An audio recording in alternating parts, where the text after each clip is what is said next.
A stowaway situation, the Welsh Firebreak, and a map for free school meals. This is your TLDR News daily briefing for Monday, October 26th. In the first story of the daily briefing today, we look at a situation that developed over the weekend near the Isle of Wight. Near the beginning of October, a huge ship carrying barrels of oil departed from Nigeria en route to Southampton. On board, there should have been only 22 crew members. However, it was later revealed that there were in fact 29, as the ship had 7 stowaways on board. Although we're unsure when these stowaways became known to crew members, at some point the crew attempted to detain them. The incident became violent and the captain ended up calling the authorities in the UK asking for help, claiming that the stowaways were threatening to kill the crew. The crew ended up secluding themselves in a secure part of the ship where they waited for assistance. As the ship was refused access to Southampton's port, it ended up circling around at sea for a while. And in order to resolve the situation, the Home Office approved military intervention in the form of the Special Boat Service. The stowaways ended up being taken into custody by 16 members of the Royal Navy, and we're pleased to report that all of the members of the crew are safe and well. Moving back onto your regularly scheduled coronavirus news for the second story today, and we go to Wales to look at their Firebreak lockdown. Some of you watching this may be asking exactly what a firebreak is. It's not one of those new coronavirus terms like social distancing, asymptomatic transmission, or household bubble that we've all just come to understand over the last few months. Put simply though, a firebreak is a temporary lockdown, in the case of Wales, for just 2 weeks. However, there has been some controversy around this lockdown, as the Welsh Government has outlawed the sale of non-essential items during the lockdown. If we were to look at this very simply, it would make sense. The whole purpose of the firebreak is to slow the spread of the virus, and if people were going around shopping for things like sofas and 4K TVs, the tough restrictions would serve no purpose. However, the Welsh Government has gone further than some would deem reasonable, because they've told supermarkets that they can't sell non-essential goods either. This has led to images of clothing aisles and home appliances in supermarkets being covered in plastic and being boarded off. The Welsh Government has given a few reasons for this level of harshness.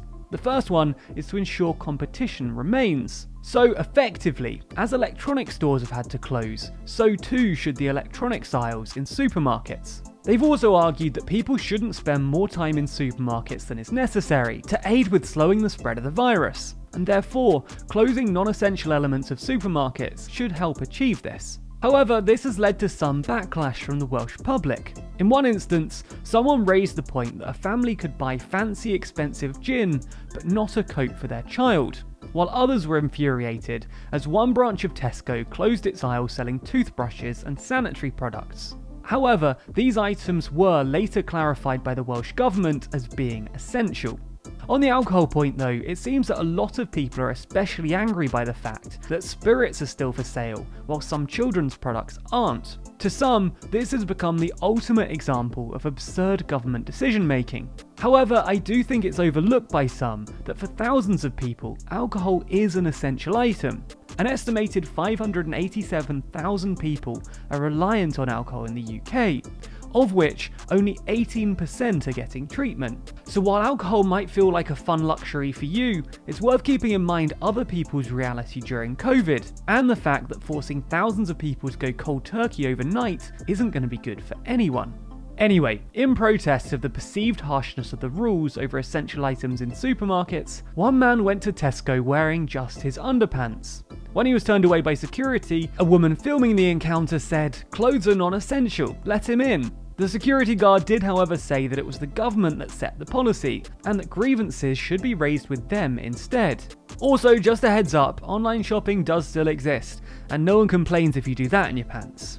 In the last story today, we take a look back at the free school meals controversy that was all over the news last week. While the government voted down an Opposition Day motion to extend free school meals over half term, many businesses all over the country have started to offer their food for free to families who rely on free school meals. However, the problem was there was no central system that showed exactly which establishments near you offered such services. Until now, Joe Freeman has set up a website that shows all the businesses across the UK that have offered to provide free food to families who rely on school meals. There is a Google form that businesses can fill out to have their own businesses added to the list too, and there are now more than 1,000 businesses listed. We bring this story up in the briefing for two reasons. The first is to highlight the amazing work done by Joe and others to make such a system possible, especially at the beginning when he had to manually list all of the businesses on a map. The second is to highlight the system to anyone who might need to take advantage of this website over half term. If this does apply to you or your family, you can find a link to the website in the description. For those of you who think the news is too long, be sure to check out tomorrow's daily briefing. Read the newsletter by signing up at tldrnews.co.uk/daily.